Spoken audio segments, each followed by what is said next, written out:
বাংলাদেশের ইতিহাসে প্রথমবারের মতো একটা ঘটনা ঘটেছে যে একজন মন্ত্রী 26 বছর বয়সে মন্ত্রী হয়েছে, 2টা মন্ত্রণালয়ের দায়িত্ব সামলিয়েছে, 6 মাস পর জনগণের প্রয়োজনে পদত্যাগ করে জনগণের কাতারে নেমেছে। আবার জনগণ যখন হিসাব চেয়েছে, একদিনের মাথায় সকল হিসাব বাংলাদেশের সামনে তুলে ধরেছে। এই বংশাল থানায় যে কেউ হোক না কেন আর চাঁদাবাজি করতে পারবে না, আর ক্ষমতার অপব্যবহার করতে পারবে না, আর দখলদারিত্ব করতে পারবে না। আসসালামু আলাইকুম প্রিয় দর্শক বন্ধুরা, কেমন আছেন সবাই? আশা করছি সবাই অনেক অনেক ভালো আছেন। প্রিয় দর্শক বন্ধুরা, এটি হচ্ছে পুরান ঢাকা বংশাল থানা 33 নং ওয়ার্ড বাংলাদেশ মাঠ। এখানে জুলাই স্মৃতি উপলক্ষে একটি ক্রিকেট টুর্নামেন্টের আয়োজন করা হয়েছে। সেই ক্রিকেট টুর্নামেন্টের আজকে হচ্ছে ফাইনাল খেলা। এই ফাইনাল খেলায় ছাত্র আন্দোলনের অন্যতম সমন্বয়ক সারজিদ আলম ভাইকে ইনভাইট করা হয়েছে। সারজিদ আলম ভাই, নাহিদ ভাই এবং হাসনাত ভাই, অন্যান্য সমন্বয়ক যারা আছেন সবাই মিলে একটি রাজনৈতিক দল গঠন করবে। সেই রাজনৈতিক দল গঠন নিয়ে একটি বক্তব্য রাখবেন।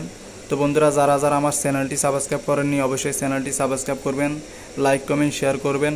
ফেসবুক থেকে দেখে থাকলে অবশ্যই ফেসবুক পেজটি ফলো করবেন। তো বন্ধুরা, ভিডিওটি শুরু করা যাক।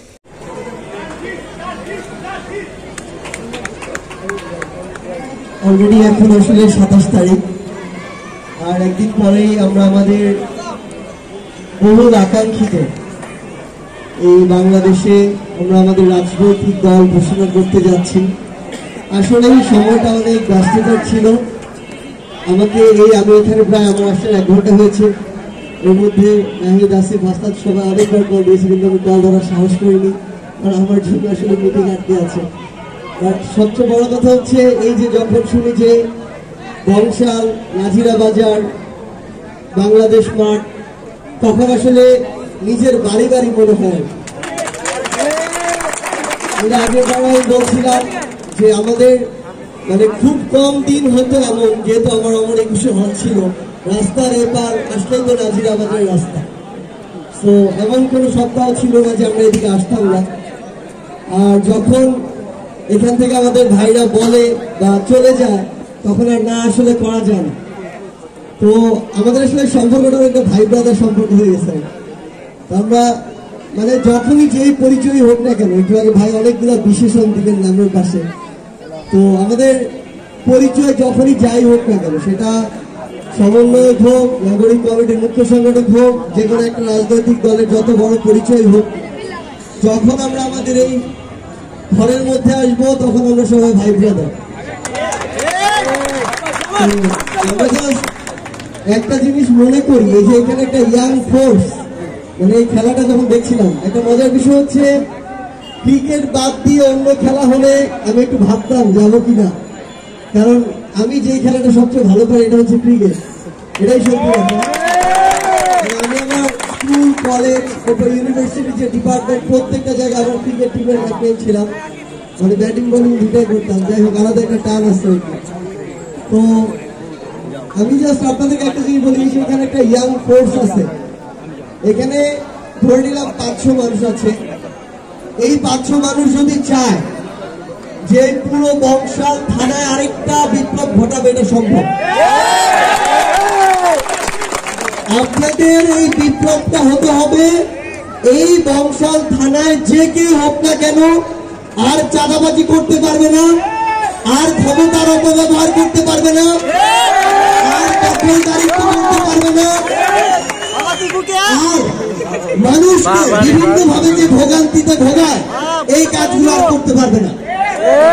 আপনারা জাস্ট ইউনাইটেড হবেন। যে কোনো জায়গায় যদি যে কোনো অন্যায় দেখেন, যেগুলো বিগত 16 বছর ধরে হয়ে এসেছে, এমন অন্যায় দেখলে আপনারা সবাই ঐক্যবদ্ধ হবেন।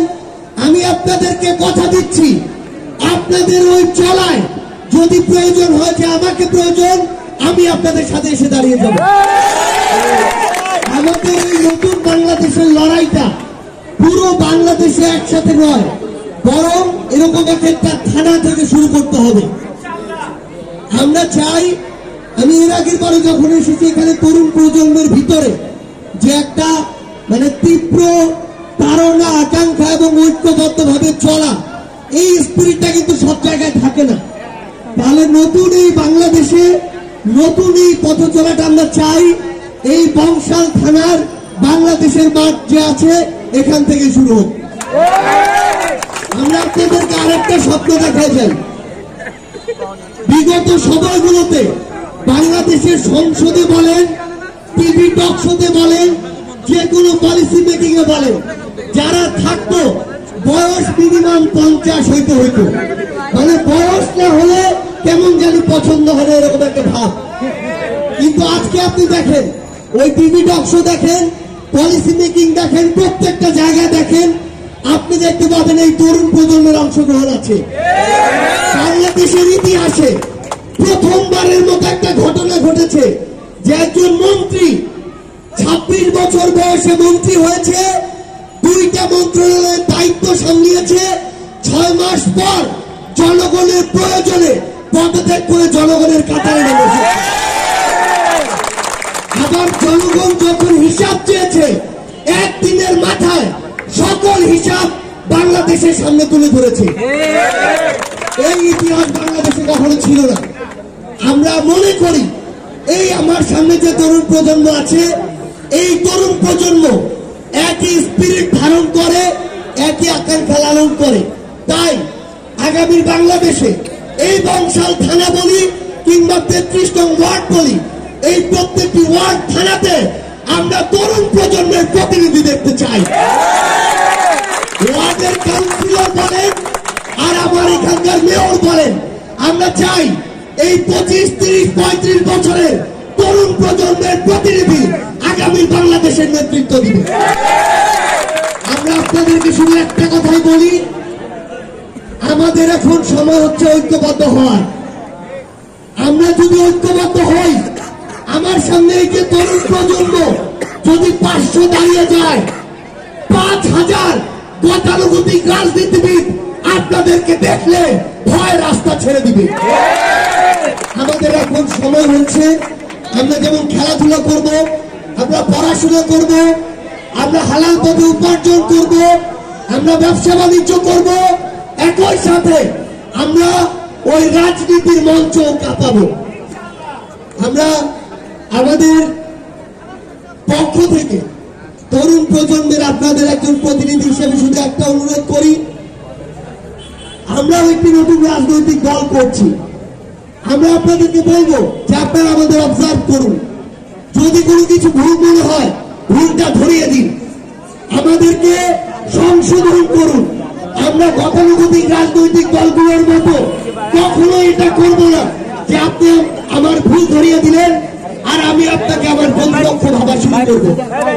আমরা আপনাদেরকে বলবো, আমাদেরকে অবজার্ভ করে যদি মনে হয় যে আমরা আসলে বিগত সময়ে যাদেরকে দেখেছেন তাদের যে ভালো চিন্তাধারা বহন করি, ভালো কিছু করার চেষ্টা করছি, তাহলে আপনারা আপনাদের জায়গা থেকে এই অভ্যুত্থানে যেমন আমাদের সাথে ছিলেন, আগামী বাংলাদেশ গড়ায় আমাদের রাজনৈতিক দলের সাথে আপনারা থাকবেন। অবশ্যই আমাদের রাজনৈতিক দল ভিন্ন হতে পারে, আমাদের মাঝে মত পার্থক্য থাকতে পারে, কোনো সমস্যা নেই। দিন শেষে আমরা বাংলাদেশি, আমরা সবাই ভাই, আমরা একসাথে আগামী বাংলাদেশকে গড়ব, এটাই প্রত্যাশা। এবং আমাদের সেই যে নতুন বাংলাদেশের লড়াই, সেই লড়াই এই বাংলাদেশ মাঠ 33 নং ওয়ার্ড কিংবা বংশাল থানা থেকেই শুরু হবে, এটাই আমাদের বিশ্বাস।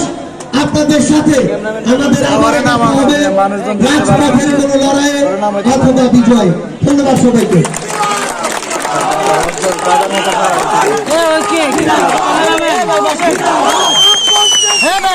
সংগ্রাম সংগ্রাম সংগ্রাম সংগ্রাম রাজপথ রাজপথ রাজপথ রাজপথ।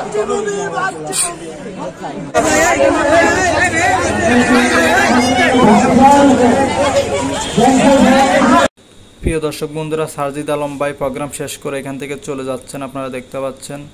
এবং স্থানীয় ছাত্র যারা আছেন সবাই তাকে অনেক সেফটি দিয়ে এখান থেকে যাওয়ার সুযোগ করে দিচ্ছে। এবং স্থানীয় দর্শনার্থী যারা আছেন সবাই সেলফি নেওয়ার জন্য তার পিছু পিছু ছুটছে, আপনারা দেখতে পাচ্ছেন। প্রিয় দর্শক বন্ধুরা, যারা যারা আমার চ্যানেলটি এখনও সাবস্ক্রাইব করেননি অবশ্যই চ্যানেলটি সাবস্ক্রাইব করবেন, লাইক কমেন্ট শেয়ার করবেন, কমেন্ট করে আপনার মূল্যবান মন্তব্য প্রকাশ করবেন এবং ফেসবুক পেজ থেকে দেখে থাকলে অবশ্যই ফেসবুক পেজটি ফলো করবেন। দেখা হবে পরবর্তী ভিডিও নিয়ে। ততক্ষণ পর্যন্ত ভালো থাকবেন, সুস্থ থাকবেন। আল্লাহ হাফেজ। ধন্যবাদ সবাইকে।